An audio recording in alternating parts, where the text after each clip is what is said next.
तो स्टूडेंट्स हम बात कर रहे थे history of factory act. The first Indian factory act was enacted in 1881।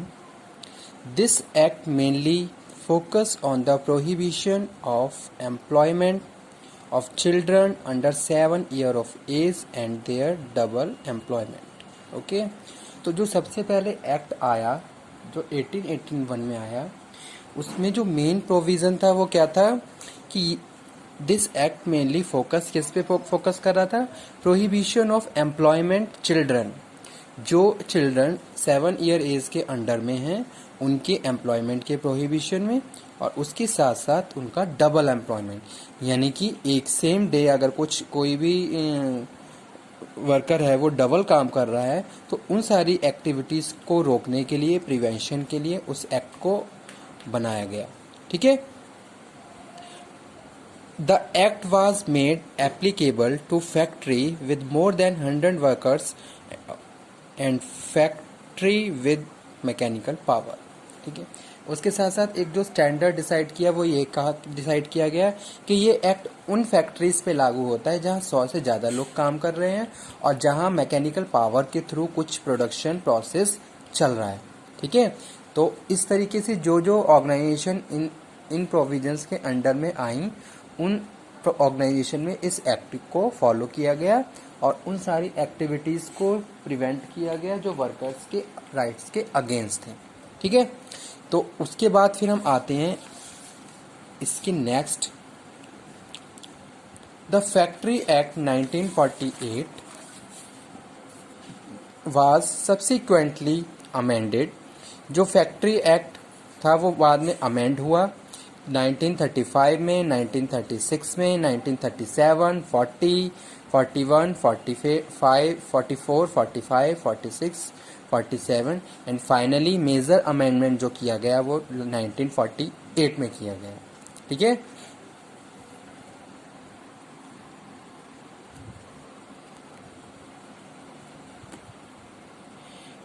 And जो फैक्ट्री एक्ट 1948 था उसको लागू किया गया 1 अप्रैल 1949, यानी कि ये एक्ट बन के तैयार हुआ 1948 में और बाद में इसको जो फैक्ट्रीज पे लागू किया गया इसको 1 अप्रैल 1949 को इस फैक्ट्रीज में लागू कर दिया गया।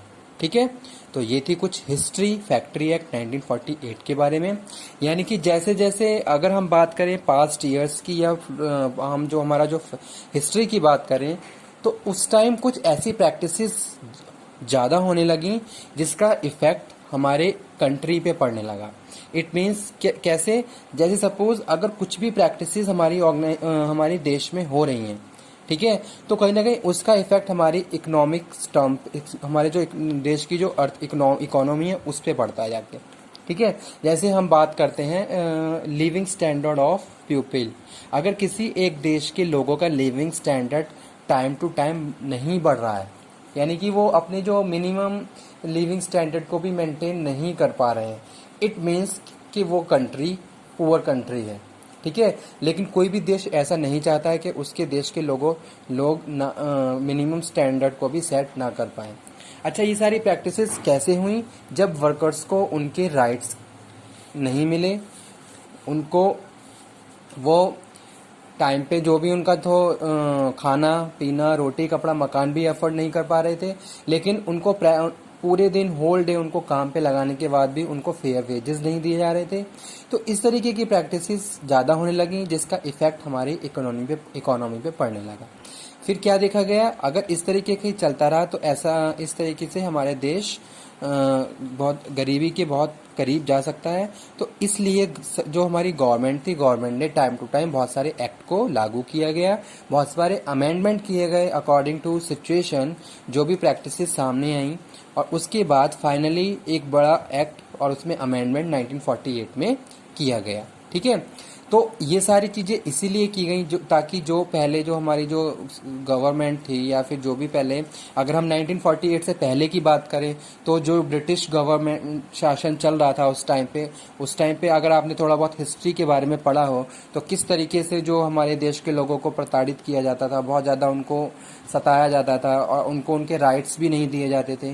तो ये सारी चीज़ें फिर जब जैसे जैसे टाइम बढ़ता गया ये सारी चीज़ें आईं और फाइनली फिर 1948 में एक एक्ट फुल एंड बहुत सारे प्रोविजंस के साथ लागू किया गया। ठीक है, अब आ जाइए ऑब्जेक्टिव के बारे में कि भाई ऑब्जेक्टिव क्या है इस एक्ट का, क्यों बनाया गया। तो फर्स्ट यहाँ पे ऑब्जेक्टिव लिखा हुआ है to prevent human beings from working long hours with bodily strain manual labours.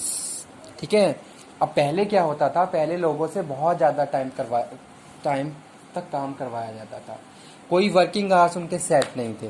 ठीक है, होल डे वो काम कर रहे हैं, पूरे दिन वो काम पे लगे हुए हैं। लेकिन जैसे जैसे ये सारी चीज़ें ज़्यादा होने लगी और उसका इफ़ेक्ट ज़्यादा दिखने लगा तो फिर इन सारी चीज़ों के लिए भी ये एक्ट बनाया और उसमें पहला प्रोविज़न यही है कि आप वर्कर्स की टाइमिंग डिसाइड कर दी कि भाई आप पर डे इतना आवर्स काम कर सकते हैं और वीकली आप आवर्स आपके इतने आवर्स से ज़्यादा वर्किंग आवर्स नहीं होने चाहिए। ठीक है, पहली चीज़ ये, यानी कि उनके जो वर्किंग आवर्स हैं वो सेट कर दिए गए। सेकंड यहाँ पे हम बात कर रहे हैं to provide the employees to work in health and hygienic conditions. ठीक है, वर्कर्स, अगर आप किसी अपनी ऑर्गेनाइजेशन में वर्कर्स को काम पे बुला रहे हो, आप कोई फैक्ट्री चला रहे हो तो आपको वर्कर्स को पूरी safe and hygienic conditions provide करवानी है। ठीक है, ताकि उनके हेल्थ के साथ कोई भी इश्यू क्रिएट ना हो, प्रॉपर हेल्दी एनवायरनमेंट में वो काम करेंगे, ये वर्कर्स का राइट है। तो ये एक प्रोविज़न है इस एक्ट का, ये ऑब्जेक्टिव है। नेक्स्ट है safe guard the workers from the hazards work and prevention of accident.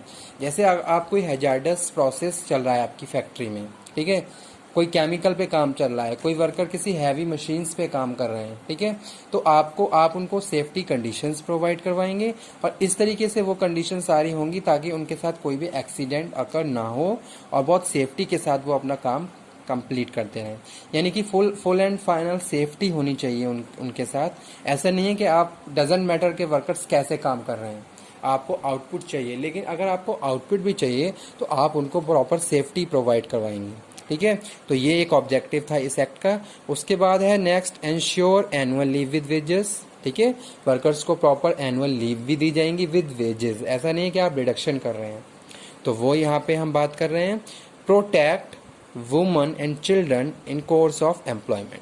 ठीक है, वुमन एम्प्लॉयमेंट, चिल्ड्रन एम्प्लॉयमेंट को प्रोहिबिट किया गया इस एक्ट में कि भाई हर जगह आप वुमन को काम पे नहीं लगा सकते, हर जगह आप बच्चों को काम पे नहीं लगा सकते। स्टार्टिंग की बात करें तो स्टार्टिंग में इसको रोका गया, protect woman and children in course of employment. Okay, तो ये थे कुछ ऑब्जेक्टिव फैक्ट्री एक्ट 1948 के।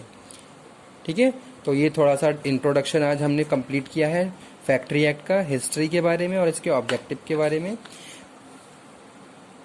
एप्लीकेबिलिटी, अगर हम बात करें फैक्ट्री एक्ट 1948 के एप्लीकेबिलिटी की, तो आज के टाइम में तो ये एक्ट पूरे इंडिया पे एप्लीकेबल है, क्योंकि कुछ अमेंडमेंट रिसेंट में किए गए थे जो हमारे जो जम्मू एंड कश्मीर का एरिया था उसमें, वो मैं आपको डिटेल में कल डिस्कस करता हूँ।